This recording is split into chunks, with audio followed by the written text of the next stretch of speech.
আসসালামু আলাইকুম। আজকে আমরা আলোচনা করব এনবিআর এর অফিস সহকারী কাম কম্পিউটার মুদ্রাক্ষরিকের প্রশ্ন নিয়ে। প্রথম প্রশ্ন ছিল শহীদ ওয়ালিউল্লাহর লেখা নাটক কোনটি? তো শহীদ ওয়ালিউল্লাহর লেখা নাটক ছিল বহিঃপিরি, যেটা আমাদের একাদশ দ্বাদশ শ্রেণীতে ছিল। শুদ্ধ বানান কোনটি? মুমূর্ষু। এই বানানটা আমাদের অজস্র পরীক্ষায় আসছে, মুমূর্ষু। হরতাল কোন শব্দ? হরতাল হচ্ছে গুজরাটি শব্দ। টাউনশিপের বাংলা পরিভাষা কি? টাউনশিপের বাংলা পরিভাষা উপশহর। সর্বরী শব্দের বিপরীত শব্দ কোনটি? সর্বরী শব্দের বিপরীত শব্দ হচ্ছে দিবস। উচ্চারণ শব্দের সন্ধি বিচ্ছেদ কোনটি? উদ্যোগ চারণ উচ্চারণ।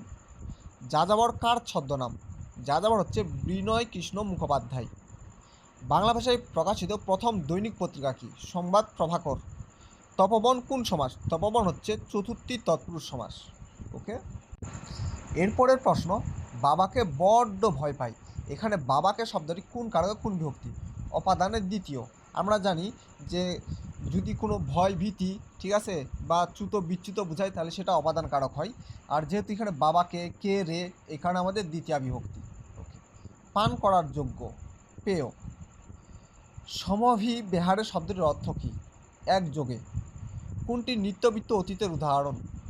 প্রতিদিন ফুল ফুটত। জননী উপন্যাসের লেখককে? শৌকত ওসমান। যে ধাতু বা শব্দের শেষে প্রত্যয় যুক্ত হয় তার নাম কি? শেষে। শেষে হলো প্রকৃতি। Suppose spouse is a common gender. Okay, the adjective of the world mother. মাদারের অ্যাডজেটিভ হচ্ছে মাদারলি। ওকে, আমরা জানি যে নাউনের সাথে এলওয়াই যুক্ত করলে সেটা আমাদের অ্যাডজেটিভ হয়ে যায়। এরপরের প্রশ্নে, he enjoyed sleeping in the open air. Here sleeping.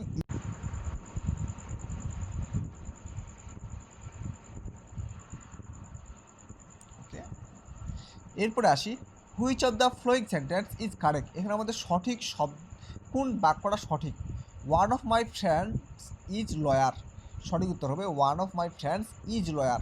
তো প্রথম অপশনে রয়েছে আর, আর কখনো হবে না, তাহলে আর কাটা। তারপরে শেষ অপশনে রয়েছে আর, ঘ কাটা। ওকে, ওয়ান অফ মাই ফ্রেন্ড।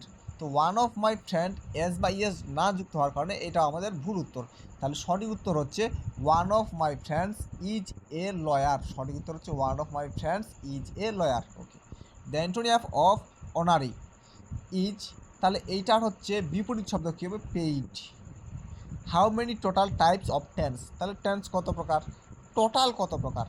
তো প্রেজেন্ট ইনডিফিনিট টেন্স 4 প্রকার, পাস্ট ইনডিফিনিট টেন্স 4 প্রকার, ফিউচার ইনডিফিনিট টেন্স 4 প্রকার, তাহলে হচ্ছে মোট 12 প্রকার, 12। একটি বর্গক্ষেত্রের পরিসীমা অপর একটি বর্গক্ষেত্রের এক বাহুর সমান। বর্গক্ষেত্র দুটি কর্ণের অনুপাত কত? তাহলে এটা সঠিক উত্তর হবে 1:4। তো আমি শুধু সঠিক উত্তরগুলো বলতেছি। এরপরও যদি আপনাদের কারো কোনো সমস্যা থেকে থাকে তাহলে আমাকে কমেন্ট করে অবশ্যই জানাবেন, আমি সঠিক উত্তর দিয়ে দিব, অঙ্কগুলো করে দিব। ওকে, 32 নম্বর কী বলছে? একটি বর্গাকার মাঠের দৈর্ঘ্য 10 মিটার বাড়ালে মাঠের ক্ষেত্রফল 10,000 বর্গমিটার হয়, মাঠের প্রস্থ কত? ওকে, তাহলে কী বলছে? বর্গাকার মাঠের দৈর্ঘ্য যদি 10 মিটার বাড়ালে মাঠের ক্ষেত্রফল 10,000 বর্গমিটার হয়, মাঠের প্রস্থ কত? ওকে, তাহলে আমাদের এখানকার সঠিক উত্তর হবে গ, 90 মিটার। ওকে, একটি বৃত্তের পরিধীয় ক্ষেত্রফল যথাক্রমে 44 মিটার ও 154 মিটার। বৃত্তটির বৃহত্তম জ্যায়ের দৈর্ঘ্য কত? তো এগুলো কিন্তু আমাদের চ্যানেলে সবগুলারই আলাদা আলাদা করে অঙ্ক করে দেওয়া আছে। তো আজকে আমি শুধু সঠিক উত্তর বলতেছি। সঠিক উত্তর হচ্ছে 14 মিটার। আপনাদের যদি কারো কোনো অঙ্কের সমস্যা থেকে থাকে তাহলে অবশ্যই কমেন্ট করে বলবেন। কি বলছে? এক্স ইকুয়াল টু √4 + √3 হলে x³ + 1/x³ এর মান কত? তাহলে এখান থেকে আমরা কী করবো? এক্স এর মান দেওয়া আছে, তো আমরা কী করবো? 1/x এর মান এখান থেকে বের করে নিব। তো 1/x মান বের করার পরে তারপরে কাজ হচ্ছে আমাদের x + 1/x এর মান বের করা। তাই এরকম করে আমরা মানগুলো বের করে তারপর আমরা সবশেষে x³ + 1/x³ এর মান বের করবো। x³ + 1/x³ বলতে কী বোঝাইছে? a³ প্লাস হচ্ছে b³। আর a³ + b³ এর সূত্র আমাদের আশা করি সকলেরই জানা আছে যে a + b whole cube -3ab × a + b। Okay, একটি ফুটবলের ব্যাস 10 সেন্টিমিটার হলে উক্ত ফুটবলের আয়তন কত? তো সঠিক উত্তর হবে 523.6 সেন্টিমিটার। আমি আবারও বলতেছি, এগুলো প্রতিটার অঙ্ক আমাদের চ্যানেলে দেওয়া আছে আলাদা আলাদা করে। তারপরেও যদি আপনাদের স্পেসিফিক কোনো প্রশ্ন থাকে তাহলে আমাদের কমেন্ট করে অবশ্যই জানাবেন, আমরা আবারও সমাধান করার চেষ্টা করব। এরপরে আসি 36 নম্বর প্রশ্নে। কি বলছে? এর গসাগু কত, এখানে কয়েকটা বীজগাণিতিক রাশি দিছে, 3টা রাশি দিছে, বলছে এর গসাগু কত। ওকে, তাহলে আমরা জানি গসাগু বলতে কী বোঝায়। গসাগু বলতে যেগুলো যেগুলো আমাদের মিল শুধু আমরা সেগুলো নিব।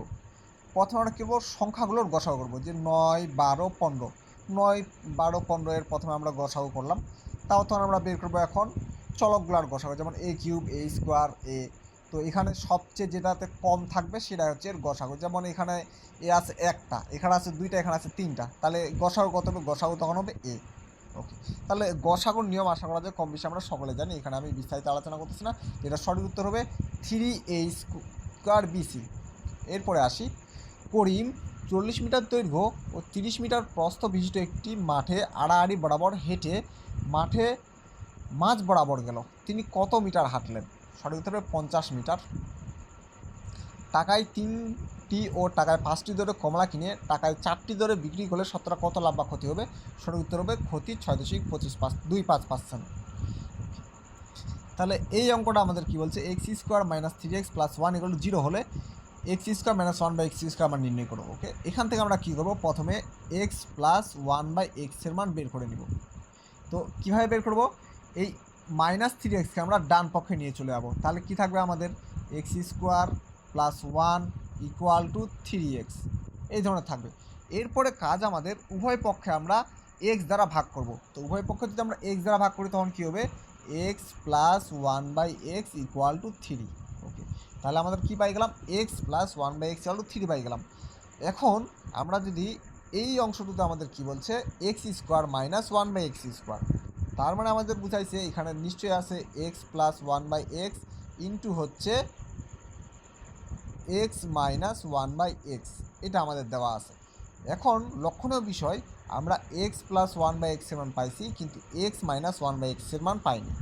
তাহলে আমাদের এক্স মাইনাস 1/x এর মান আগে বের করতে লাগবে। তো যখন আমাদের প্লাসের মান দেওয়া থাকবে, মাইনাসের মান বের করতে পারে, তখন আমাদের সূত্র কি, আমি সূত্রটা লিখে দেই, a minus B whole square সমান a plus B whole square. তাহলে এইখানে যেহেতু প্লাস আছে, এখানে মাইনাস হবে -4ab। তাহলে আমরা এই সূত্রটা এখন এখানে প্রয়োগ করব। প্রয়োগ করে আমরা কী পাবো, এক্স মাইনাস 1/x এর মান পেয়ে যাব। ওকে, তাহলে আমরা এক্স প্লাস 1/x এর মান আগেই বের করছি, নতুন করে এক্স মাইনাস 1/x মান বের করতেছি। তাহলে আমরা এক্স প্লাস 1/x এর মান পেয়ে যাব, এক্স মাইনাস 1/x এর মান পাই যাব। তাহলে এক্স শুধু আমরা এরপরে মানগুলো বসাই দেবো। তো মানগুলো বসানোর পরে আমরা দেখবো সঠিক উত্তর হবে 3√5। এক্স প্লাস ওয়াই = 8 হলে এক্স ওয়াইয়ের বৃহত্তম মান কত। দেখি এই অঙ্কটা দেখি যে প্রায় মানে আরেকটা পরীক্ষাতে দেখলাম আর কি, যে এই অঙ্কটা আসছে যে এক্স প্লাস ওয়াই = 8, এক্স ওয়াইয়ের বৃহত্তম মান কত। এখানে আমাদের করণীয় বিষয় হচ্ছে যে এক্স প্লাস ওয়াই, এক্সের আমরা একটা আনুমানিক মান ধরে নিব, ওয়াইয়ের একটা আনুমানিক মান ধরে নিব।